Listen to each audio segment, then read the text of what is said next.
It became very convenient in Indonesia because predominantly Muslim.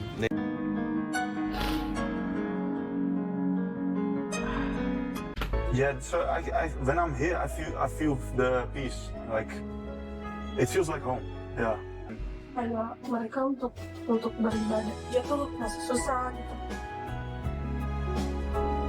Kalau di sini kan kita semuanya juga bisa gitu. Dia belajar dengan temanya orang Maroko, Turki, dan Somalia. Tapi menurutnya justru itu membuatnya semakin bingung karena ada perbedaan antara budaya walaupun sesama Islam. Hingga akhirnya dia memutuskan jalannya sendiri mencari ajaran Islam. Entah kenapa tiba-tiba dia ingin belajar Islam di Indonesia. I became Muslim in the US. Okay. And being a Muslim in Indonesia is probably one of the easiest things in the world. Beberapa waktu terakhir, dunia maya dibuat heboh oleh kisah para bule yang penasaran. Bolehkah seorang non-muslim masuk ke masjid? Mereka datang dengan rasa ingin tahu. Bahkan ada yang melakukan eksperimen sosial, mencoba melangkah ke rumah ibadah umat Islam. Namun, apa yang mereka temukan justru membuat mereka terdiam dan terharu. Ini kita Muslim Indonesia.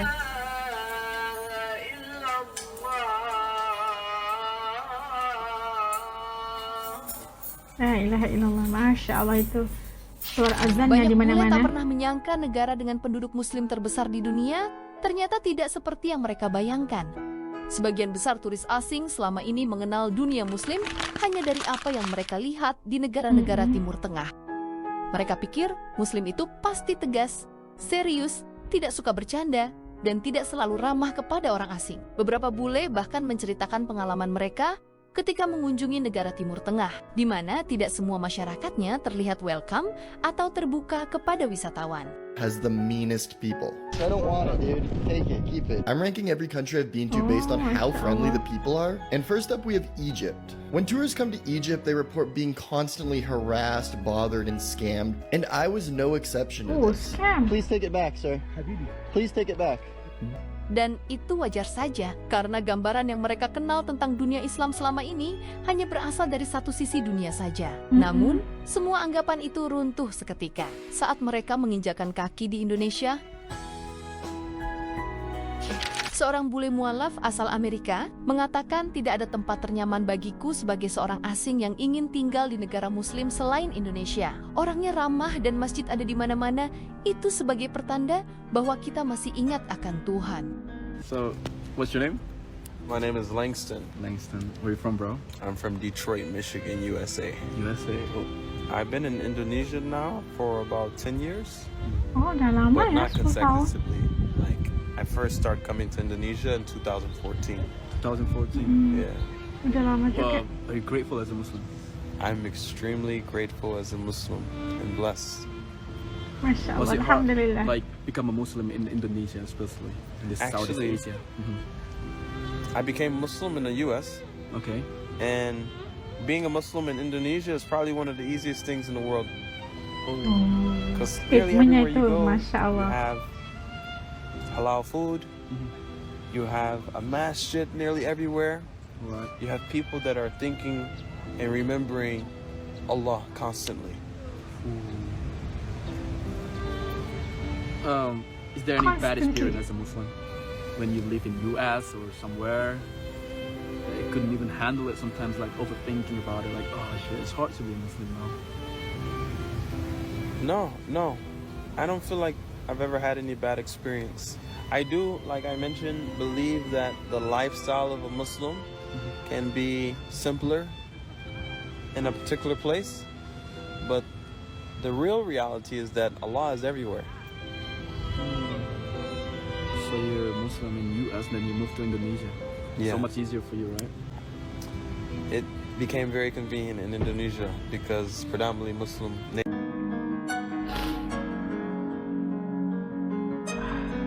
Seorang turis dari Spanyol yang sudah banyak bepergian ke negara muslim, tapi tidak seperti Indonesia.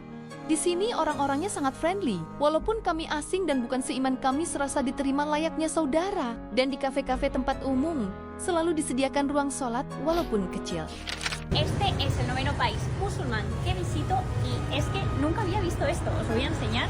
porque de verdad yo no lo he visto en ningún otro país. Ahora mismo estoy recorriéndome Indonesia y la mayoría de cafeterías que he visitado tienen esto que os voy a enseñar aquí. Esta es la cafetería donde estoy ahora mismo, donde ahí pues te sirven los cafés, la comida, y aquí por ejemplo tienes tu parking, tu espacio de trabajo, ahí están los baños y lo que os voy a enseñar ahora mismo, que es una pequeña sala de rezo. Ya veis que es una pequeña sala de rezo con 2 alfombras y también tienes aquí el Corán. Y la verdad que la mayoría de cafeterías que he estado tienen una pequeña sala. Es el país con más musulmanes del mundo, entonces me parece totalmente normal. Sí que es cierto que no lo he visto en ningún otro sitio, es la primera vez que lo veo y ya os digo que en la mayoría de las cafeterías he visto esta pequeña sala de rezo. Lo he visto en la isla de Sumatra y en la isla de Java. ¿Os parece que las cafeterías tengan su propia sala de rezo? Y por cierto, poco se habla de lo simpática que es la gente aquí en Indonesia. O sea, yo me imaginaba que iban a ser todos más majos que yo que sé, pero es que me encantan. Seorang bule mualaf sampai menangis menceritakan bagaimana hatinya begitu tenang ketika tinggal di Indonesia. Sebagai mualaf di negaranya banyak diceritakan tentang Islamfobia, menjat Islam itu sadis dan teroris. Tapi Indonesia mengubah pandangannya hingga mendapatkan jodoh orang Indonesia dan memutuskan mualaf. Hatinya begitu tenang di Indonesia.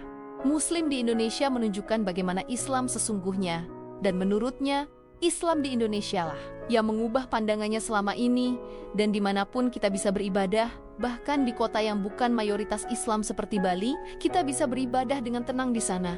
I experience more peace in this country. Yeah, it's different. You know, the people are so different here compared to my country.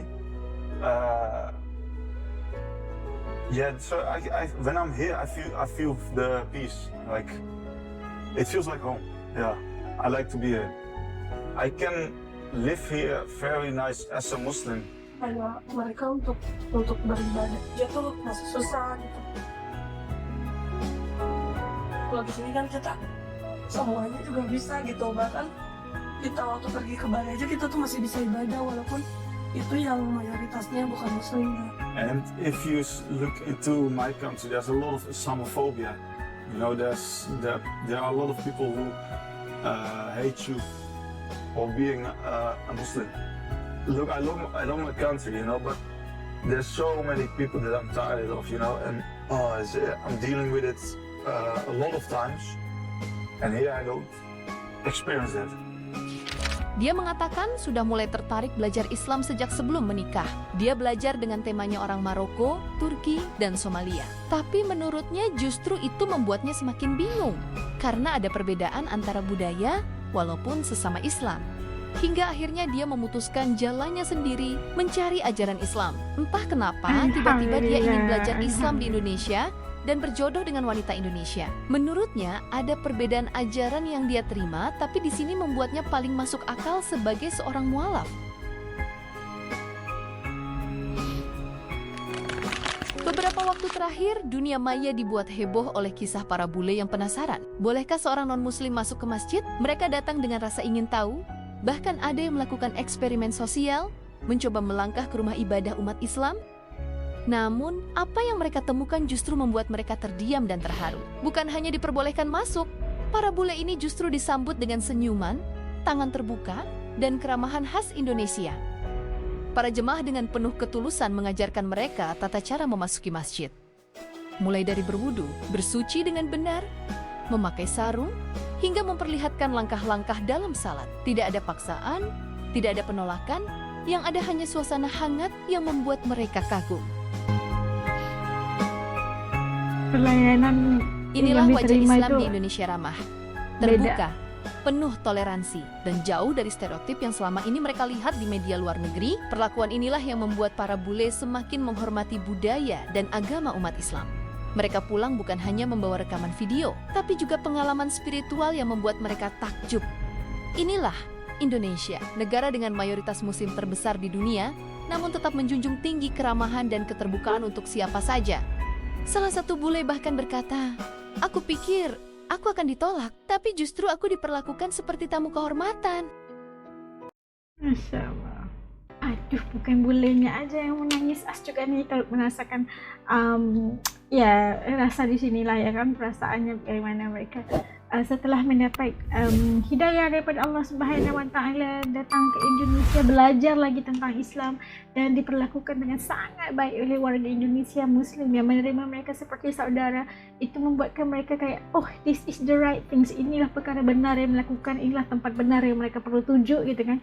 Setelah mereka belajar mungkin di tempat lain, di Morocco dan sebagainya, itu ajarannya mungkin menurut mereka itu agak sukar diterima gitu kan, karena ada beda budaya antara banyak negara yang mereka pergi, khususnya di Timur Tengah lah ya kan, ada bedanya, ada kekerasannya, dan mereka itu ada stigma ataupun mengatakan bahwa Islam itu teroris dan sebagainya begitu kan. Perkataan begitulah telah menyebabkan lahirnya Islamofobia kepada banyak orang macam tu, dan akhirnya mereka setelah bertemu dan belajar sendiri tentang Islam, diberikan hidayah oleh Allah Subhanahu Wa Taala, dan akhirnya sampai pula ke Indonesia, diterima baik oleh warga Indonesia, walaupun mereka itu hanya sekadar datang mampir, tapi mereka diberikan pelayanan yang baik, diberikan masuk, diberi melihat sendiri bagaimana merasakan praktis solatnya itu kayak gimana. Mereka rasa sangat terharu diterima sebegitu. Kalau di tempat lain mungkin tak dibenarkan ya, mungkin di negara lain lah, negara-negara yang lebih keras gitu kan, seperti Arab Saudi dan sebagainya, mungkin lain, beda kan. Kalau di Timur Tengah layanannya mungkin lain, tapi di Indonesia karena orang Nusantara itu penuh dengan sopan santun, susilanya, itu yang bikin orang-orang Islam kalau di Nusantara ataupun di Indonesia, di Malaysia, di Singapura, di Thailand, di Filipina, mereka itu lebih lembut lah. Kayaknya kita ini lebih lembut lah pelayanan kita, tidak keras, tidak kasar gitu. Dan mereka akhirnya jatuh cinta bukan hanya pada Islam, dan melalui pelayanan masyarakat itu membuatkan mereka lebih ingin tahu tentang bagaimana menjadi Muslim yang baik setiap hari, memperbaiki iman dan sebagainya, khususnya para mu'alaf yang datang, yang dari luar negeri datang ke Indonesia terus tinggal 10 tahun gitu kan. Bagaimana ada banyak masjid di Indonesia, banyak orang-orang baik di Indonesia, menyebabkan mereka, oh, orang Indonesia yang selalu mengingatkan Tuhan, mengingati Tuhan, Allah di mana-mana gitu kan. Itu membuatkan mereka lebih merasakan bahwa indahnya Islam di Indonesia. Masya Allah. Terharu As, bukan boleh saja menangis, As juga nangis nih. Masya Allah. Kalau menurut teman-teman As kayak gimana ya setelah kita nonton bareng tadi? Ada yang nangis juga enggak? Kita komen di bawah supaya As juga bisa tahu rasa dan pandangan teman-teman As di channel ini. Sampai kita ketemu lagi insya Allah dalam video. Assalamualaikum semuanya. Jaga diri.